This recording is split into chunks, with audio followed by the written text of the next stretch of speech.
Corría el año 33 de nuestra era, y Jerusalén respiraba con una intensidad que ninguna otra ciudad del mundo antiguo podía igualar. Era la semana de la Pascua, el momento más sagrado del calendario judío, y peregrinos de todas las naciones bajo el cielo habían comenzado a llegar semanas antes, llenando cada rincón de la ciudad santa con sus voces, sus oraciones y el olor de los animales que llevarían al templo como ofrenda.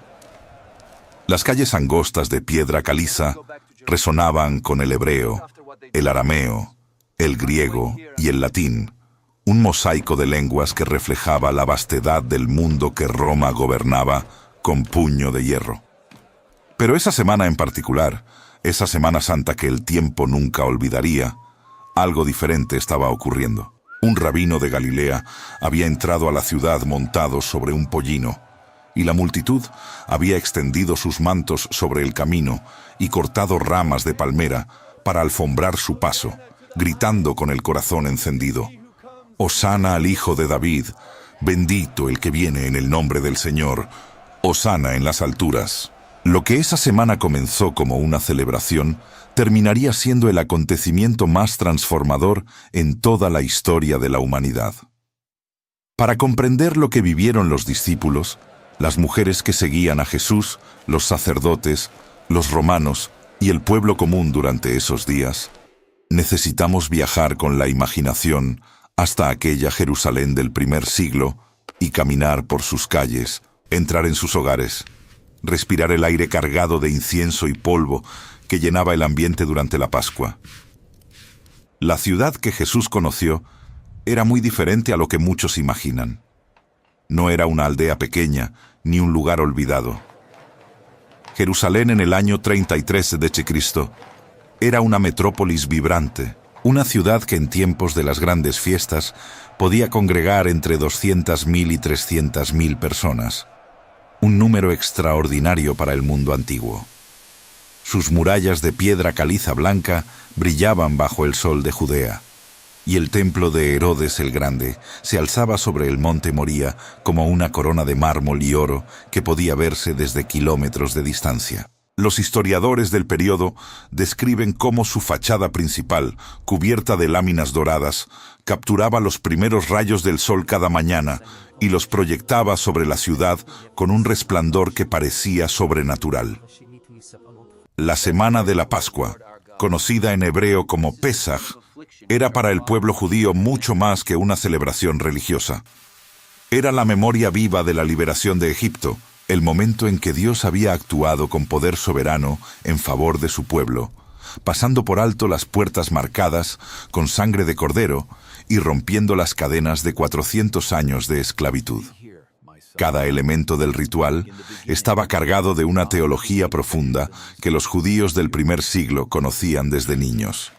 La preparación comenzaba días antes del inicio formal de la fiesta. Las familias limpiaban sus hogares minuciosamente para eliminar todo rastro de levadura, llamada en hebreo yametz, porque la levadura representaba el pecado y la corrupción que debían ser erradicados antes de entrar en el tiempo sagrado.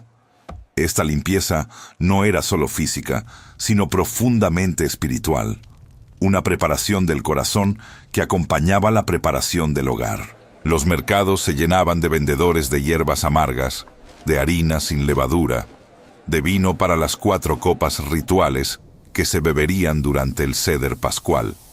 Y por encima de todo, se buscaba el cordero, el elemento central del sacrificio que recordaba aquella primera noche en Egipto, cuando la sangre del cordero había sido la diferencia entre la vida y la muerte. Jesús y sus discípulos llegaron a Jerusalén desde Betania, una pequeña aldea a poco menos de 3 kilómetros al este de la ciudad, sobre las laderas del Monte de los Olivos. Betania era el hogar de Lázaro, María y Marta, amigos íntimos del Señor, y era allí donde Jesús se hospedaba durante esos días, retirándose por las noches, mientras durante el día enseñaba en el templo. El camino desde Betania hasta Jerusalén cruzaba la cima del Monte de los Olivos, y desde allí se abría una de las vistas más impresionantes del mundo antiguo. la ciudad entera extendida ante los ojos, con el templo dominando el horizonte como una montaña construida por manos humanas, pero inspirada por la presencia de Dios. Se sabe por los registros del periodo que cuando Jesús contempló esa vista durante su entrada triunfal, se detuvo y lloró sobre la ciudad, diciendo palabras que el Evangelio de Lucas preserva con una precisión que parte el alma. Oh, si también tú conocieses, a lo menos en este tu día, lo que es para tu paz. Mas ahora está encubierto de tus ojos. Era el llanto de un Dios que amaba a su pueblo con una intensidad que ningún rechazo podía apagar. El lunes y el martes de esa semana, Jesús enseñó en los atrios del templo con una autoridad que dejaba perplejos incluso a sus enemigos. El templo de Herodes no era solo un edificio religioso, era el corazón económico, político y espiritual de toda la nación. Sus atrios exteriores, especialmente el llamado atrio de los gentiles, se habían convertido en un mercado bullicioso, donde se vendían animales para el sacrificio a precios exorbitantes y donde los cambistas intercambiaban moneda extranjera por el siclo del templo, que era la única moneda aceptada para el pago del impuesto sagrado.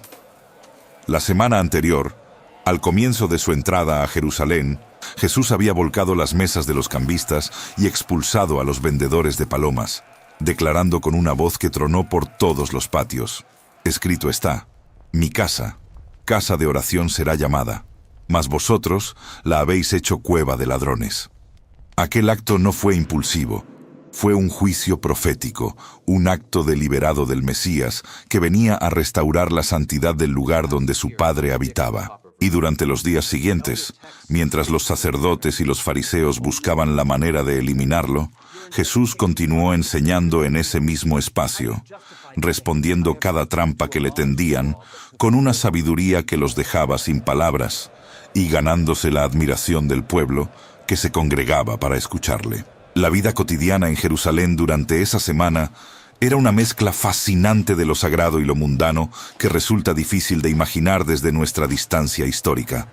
La mayoría de los habitantes de la ciudad vivían en casas construidas sobre la roca viva del monte, con muros de piedra caliza y techos planos, donde las familias dormían en verano y realizaban muchas de sus actividades domésticas. Los hogares más humildes constaban de una sola habitación principal, donde vivía toda la familia junto con sus animales domésticos durante la noche, separados por un escalón de piedra que elevaba el área de descanso humano sobre el nivel del suelo donde permanecían los animales. Los hogares más prósperos contaban con varios cuartos, patios internos con cisternas para recoger agua de lluvia y, en algunos casos, con hornos para cocer el pan y tinajas de almacenamiento para el aceite y el vino.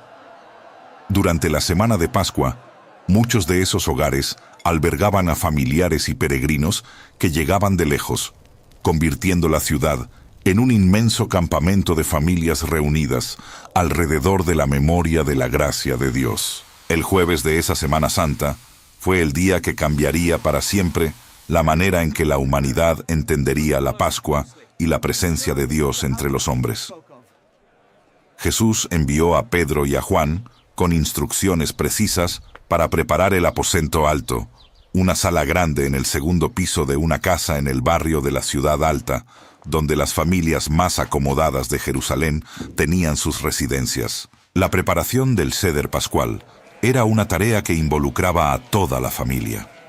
Se debía ir al templo para que el sacerdote sacrificara el cordero pascual durante la tarde del día 14 del mes de Nisán, entre las 3 y las 6 de la tarde, en un ritual colectivo que podía involucrar a decenas de miles de familias sacrificando simultáneamente en el enorme atrio del templo, mientras los levitas entonaban los salmos del Hallel, los salmos de alabanza que van del 113 al 118.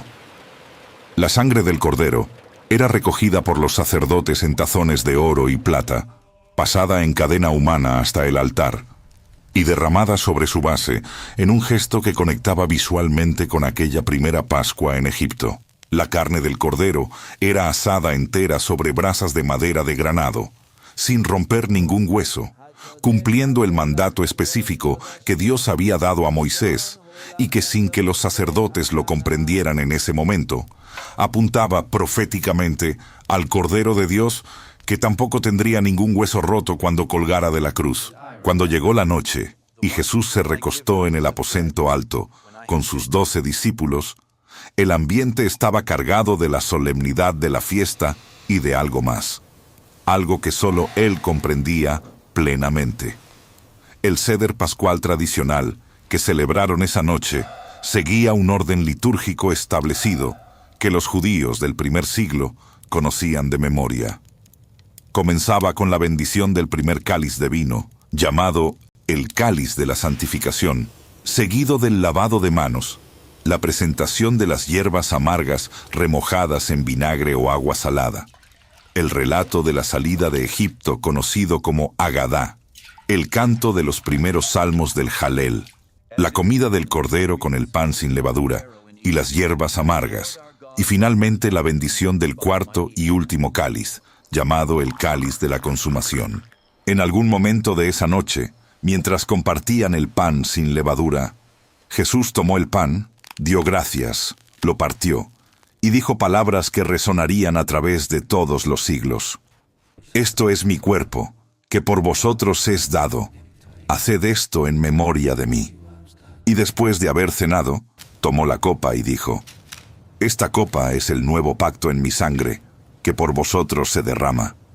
En ese instante, la Pascua antigua encontró su cumplimiento eterno. El cordero sacrificado en Egipto había sido la sombra. El cordero que estaba sentado a la mesa era la realidad. El pan sin levadura que representaba la pureza había encontrado en él su encarnación perfecta. Las hierbas amargas que recordaban el sufrimiento de la esclavitud apuntaban a la amargura del Getsemaní que estaba a pocas horas de distancia. Después de la cena, Jesús y sus discípulos salieron hacia el Monte de los Olivos, cruzando el valle del Cedrón por un camino que los conducía más allá de las murallas de la ciudad hacia el huerto de Getsemaní, un terreno plantado de olivos antiguos al pie del monte. El nombre Getsemaní significa en arameo prensa de aceite, y la imagen no puede ser más profética. Es en el lugar donde las aceitunas son aplastadas bajo un peso enorme para producir el aceite que da luz y vida, donde el Hijo de Dios sería aplastado por el peso de todos los pecados del mundo, para producir la salvación que daría luz y vida eternamente. La noche del jueves al viernes era oscura y fría, como suelen ser las noches de primavera en Judea, y Jesús se apartó de sus discípulos más dormidos que despiertos y se postró con su rostro en tierra en una oración que Lucas describe con un detalle médicamente preciso. Su sudor llegó a ser como grandes gotas de sangre que caían en tierra. Los médicos reconocen en esa descripción el fenómeno conocido como hematidrosis, una condición que puede ocurrir en estados de angustia extrema, donde los capilares que rodean las glándulas sudoríparas se rompen y la sangre se mezcla con el sudor. El Hijo de Dios estaba soportando en ese huerto el peso del juicio que correspondía a toda la humanidad, y su humanidad perfecta sentía cada gramo de ese peso con una intensidad que ningún ser humano jamás ha conocido ni conocerá. Lo que siguió en las horas del viernes es conocido por cada creyente que ha pasado tiempo en las páginas de los evangelios, pero su peso no disminuye con la familiaridad. Las autoridades religiosas habían acordado desde días antes con Judas Iscariote los términos de su traición, estableciendo en 30 monedas de plata el precio de la vida del Hijo de Dios, cumpliendo sin saberlo la profecía que Zacarías había escrito 5 siglos antes.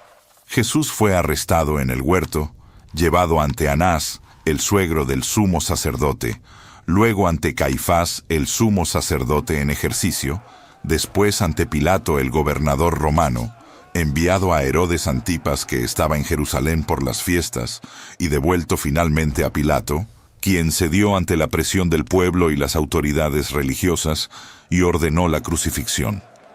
El proceso entero, desde el arresto en el huerto hasta la sentencia de Pilato, tuvo lugar durante las horas más oscuras de la madrugada y las primeras de la mañana, en una velocidad que revelaba la urgencia política y religiosa de quienes querían que todo terminara antes de que el pueblo pudiera reaccionar. La crucifixión era la forma de ejecución más brutal y degradante que el mundo romano había perfeccionado, reservada para esclavos, criminales de la peor especie y sediciosos políticos. Era diseñada no solo para matar, sino para humillar, para comunicar públicamente que quien moría de esa manera era la escoria de la sociedad. Alguien sin valor, sin dignidad, sin defensa. Las víctimas eran azotadas primero con el flagrum, un látigo con varias correas de cuero que terminaban en pequeños fragmentos de hueso o metal que desgarraban la piel y los músculos de la espalda. Después, eran obligadas a cargar el travesaño horizontal de su propia cruz, llamado patibulum, hasta el lugar de la ejecución. Jesús fue crucificado en un lugar llamado Gólgota, que en arameo significa lugar de la calavera, justo fuera de los muros de la ciudad, en un lugar visible desde el camino, donde los transeúntes pudieran ver el letrero clavado sobre su cabeza que decía en hebreo, latín y griego: Jesús Nazareno, Rey de los Judíos. Desde la cruz, Jesús pronunció 7 palabras que los 4 evangelios preservan con cuidado, y la última de ellas fue pronunciada con una voz que se proyectó sobre el monte con una claridad que los presentes jamás olvidarían. Consumado es. En griego, tetelestai. Una sola palabra que en el vocabulario comercial del primer siglo significaba pagado en su totalidad, colocada sobre las facturas cuando una deuda quedaba completamente saldada. La deuda de toda la humanidad con la justicia de Dios quedó pagada en su totalidad en ese momento, en esa colina, en ese cuerpo partido que fue descolgado de la cruz, cuando el sol comenzaba a declinar hacia el horizonte occidental. El sábado que siguió fue el más silencioso de la historia. Los discípulos estaban escondidos con las puertas cerradas por miedo. Los sacerdotes habían sellado el sepulcro con una piedra enorme y colocado guardias romanos para evitar que el cuerpo fuera robado. Y la ciudad de Jerusalén continuaba su Pascua como si nada extraordinario hubiera ocurrido. Pero en algún lugar que nuestros ojos no pueden ver, en las dimensiones invisibles donde actúa el poder soberano de Dios, estaba aconteciendo algo de una magnitud cósmica que el lenguaje humano apenas puede rozar. El apóstol Pedro escribiría años después que Cristo, siendo muerto en la carne, fue vivificado en espíritu. Y el apóstol Pablo declararía que al resucitar, Jesús despojó a los principados y potestades, los exhibió públicamente y triunfó sobre ellos en la cruz. El sábado del silencio era el sábado del triunfo invisible, el descanso del guerrero que había ganado la batalla definitiva de la historia. Y entonces llegó el primer día de la semana, el domingo, antes de que amaneciera. Las mujeres que habían permanecido fieles junto a la cruz, entre ellas María Magdalena, María la madre de Jacobo y Salomé, se levantaron en la oscuridad antes del alba y se dirigieron al sepulcro, llevando especies aromáticas para ungir el cuerpo de Jesús en la preparación mortuoria que las circunstancias del viernes no habían permitido completar. Lo que encontraron cuando llegaron cambió el mundo para siempre. La piedra había sido removida, los guardias yacían como muertos de terror, y en el interior de la tumba solo quedaban las vendas de lino perfectamente dobladas en el lugar donde el cuerpo había estado, y el sudario que había cubierto su cabeza, enrollado en un lugar aparte. Un ángel vestido de blanco les dijo las palabras más radicalmente transformadoras que un ser humano puede escuchar. No está aquí, pues ha resucitado, como dijo. La Semana Santa de Jerusalén no terminó en el silencio del sábado. Terminó en la explosión de vida del domingo de resurrección. Y desde ese domingo, el mundo nunca volvió a ser el mismo. Aquí te hago una pregunta que quiero que respondas en los comentarios. ¿Cuál momento de la Semana Santa, al imaginarlo con todo este contexto histórico, toca más profundamente tu corazón? ¿Es la entrada triunfal, la última cena, el Getsemaní, la cruz o la resurrección? Cuéntame, porque tu respuesta puede ministrar a alguien más que también está leyendo estos comentarios hoy. Lo que ocurrió en esa semana en Jerusalén no fue solamente historia. Fue el cumplimiento de siglos de promesas, de sombras y tipos que el Antiguo Testamento había proyectado pacientemente, esperando que la luz verdadera las iluminara. El Cordero Pascual de Egipto había esperado a su Cordero. El sacerdocio levítico había esperado a su sumo sacerdote eterno.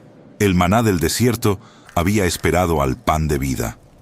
El agua de la roca en el desierto había esperado a aquel de cuyo costado fluirían agua y sangre en la cruz.